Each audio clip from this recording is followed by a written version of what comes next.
मायावती भी अब दम खम भर रही हैं। लखनऊ में रैली, फिर ग्रेटर नोएडा में भी रैली हुई। क्या लग रहा है उसका कुछ असर, कहीं इम्पैक्ट? नहीं वो कह देखिए बहन जी कहीं नहीं है। बहन जी दिशा भ्रमित हो गई हैं। बहन जी को पता ही नहीं है वो मिशन मूवमेंट दम तोड़ रहा है कि संविधान के ऊपर खतरे के बादल मंडरा रहे हैं। और वो जो संविधान को बदलने की बात करते हैं बहन जी प्रत्यक्ष या अप्रत्यक्ष रूप से उनको ही सपोर्ट कर रही हैं। तो बहन जी का तो कुछ नहीं है। क्या ब्लूप्रिंट तैयार किया गया है? क्या कुछ तैयारी है जो 2024 लोकसभा चुनाव में आप लोग का परफॉर्मेंस रहा? काबिले तारीफ था, 17 में से 6, 5 पर कम मार्जिन से हार। देखिए हम लोग अपने पार्टी को मजबूत करने में लगे हुए हैं, क्योंकि पूरे देश में जो माहौल बना है और राहुल जी ने जिस तरह से मेहनत कर करके एक संदेश बिल्कुल क्लियर है कि बीजेपी का विकल्प अगर कोई है तो वो राहुल गांधी है। तो इसमें कोई दो राय नहीं है।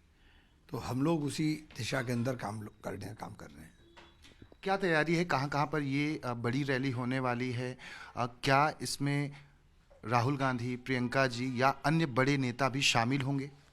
नहीं, राहुल जी प्रियंका जी का तो अभी पता नहीं, लेकिन जनरल सेक्रेटरी हमारे इंचार्ज अविनाश पांडे जी, प्रदेश अध्यक्ष जी, सीएलपी प्रमोद तिवारी जी, राजीव शुक्ला जी, हम पाँच और जो हैं लोकसभा के एमपीज, हमारे विधायक, तो सब लोग मिलकर के अलग अलग क्षेत्र में हमारी तैयारी है कि हम मार्च तक सब जगह रैली करें।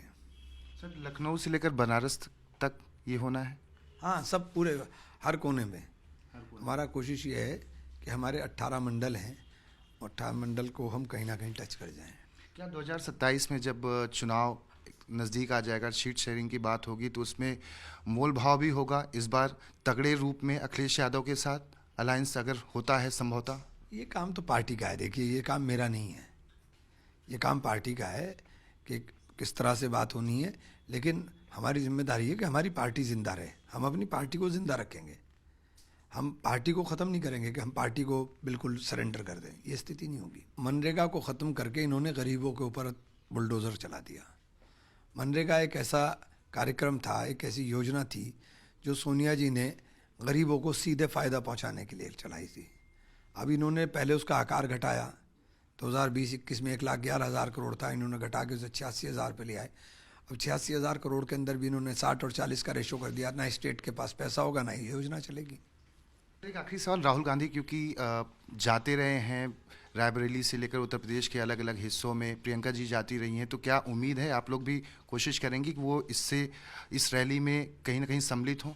एक असर जाए, कार्यकर्ताओं में जोश है, क्योंकि दिल्ली की रामलीला मैदान में वो जोश दिख रहा था उत्तर प्रदेश से आने वाले लोग। कोशिश करेंगे, लेकिन ये समय के ऊपर डिपेंड करेगा। ऐसा नहीं है सब रैली में तो नहीं जाएंगे, लेकिन हम कोशिश करेंगे।